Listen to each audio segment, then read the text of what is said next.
Hi friends, welcome to VR creation. పచ్చి పల్లీలు ఆలూతో masala curry తయారు చేసుకోవడం. ఇది రైస్, రోటీ మరియు చపాతీలకి టేస్ట్ అనేది చాలా బాగుంటుందండి. ఒకసారి ట్రై చేసి చూడండి.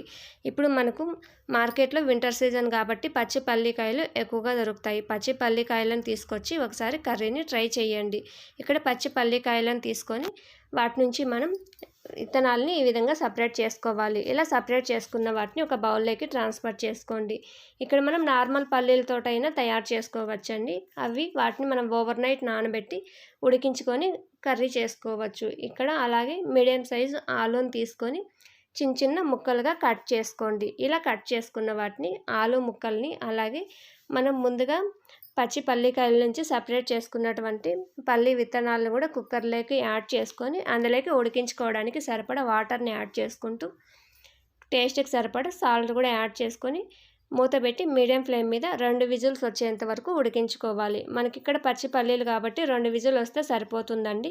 కొంచెం పలుకుగా ఉడుకుంటాయి. మనకు కర్రీ చేసుకునేటప్పుడు ఎలాగో మళ్ళీ ఉడికించుకుంటాం కాబట్టి పలుకుగానే ఉడికించుకోవాలి. ఇలా ఉడికించుకున్న వాటిని పక్కన పెట్టుకొని గ్రేవీ కోసం మిక్సీ జార్లోకి 1/2 కప్పు ఎండు కొబ్బరి తురుముని తీసుకొని అందులోకి కొద్దిగా వాటర్ని యాడ్ చేసుకుంటూ మెత్తని పేస్ట్లా గ్రైండ్ చేసుకోండి. ఇలా గ్రైండ్ చేసుకున్న దాన్ని ఒక బౌల్లోకి ట్రాన్స్ఫర్ చేసుకోవాలి. ఇంతవరకు ఛానల్ సబ్స్క్రైబ్ చేసుకొని వాళ్ళు ఛానల్ సబ్స్క్రైబ్ చేసి బెల్ ఐకాన్ మీద క్లిక్ చేస్తే నోటిఫికేషన్స్ అనేది ముందుగా మీకు వస్తాయి.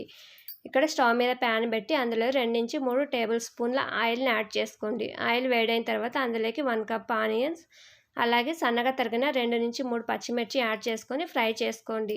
అలాగే ఇందులోకి 2 లవంగాలు 1 ఇంచు చెక్క యాడ్ చేసుకొని మరొకసారి ఫ్రై చేసుకోవాలి.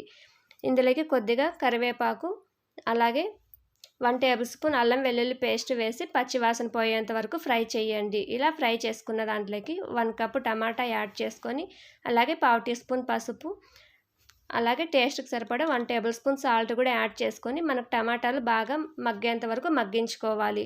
ఇలా బాగా మెత్తబడేంత వరకు మనం మూత పెట్టుకొని ఒక 2 నిమిషాలు టమాటాలు మెత్తబడి అలాగే అల్లం పచ్చివాసన పోయేంత వరకు ఫ్రై చేసుకోండి. ఇలా ఫ్రై చేసుకున్న దాంట్లోకి మనకి తగినంత కారంగా 1/2 టేబుల్ స్పూన్ కారం అలాగే 1 టీ స్పూన్ ధనియాల పొడి మనం ముందుగా గ్రైండ్ చేసి పెట్టుకున్నటువంటి కొబ్బరి పేస్ట్ని కూడా యాడ్ చేసుకొని మనకు మసాలాలన్నీ కలిసే విధంగా బాగా కలుపుకోవాలి.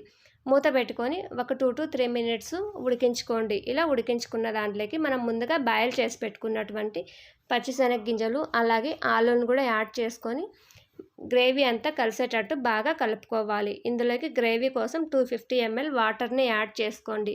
ఇలా యాడ్ చేసుకున్న దాన్ని గరిటెతోటి మొత్తం కలిసేటట్టు కలుపుకోవాలి. చివరిలో కొద్దిగా కొత్తిమీరని యాడ్ చేసుకొని మనం కర్రీని ఉడికించుకోవడానికి మూత పెట్టి 10 to 15 మినిట్స్ ఆయిల్ పైకి తేలేంత వరకు ఉడికించుకోండి.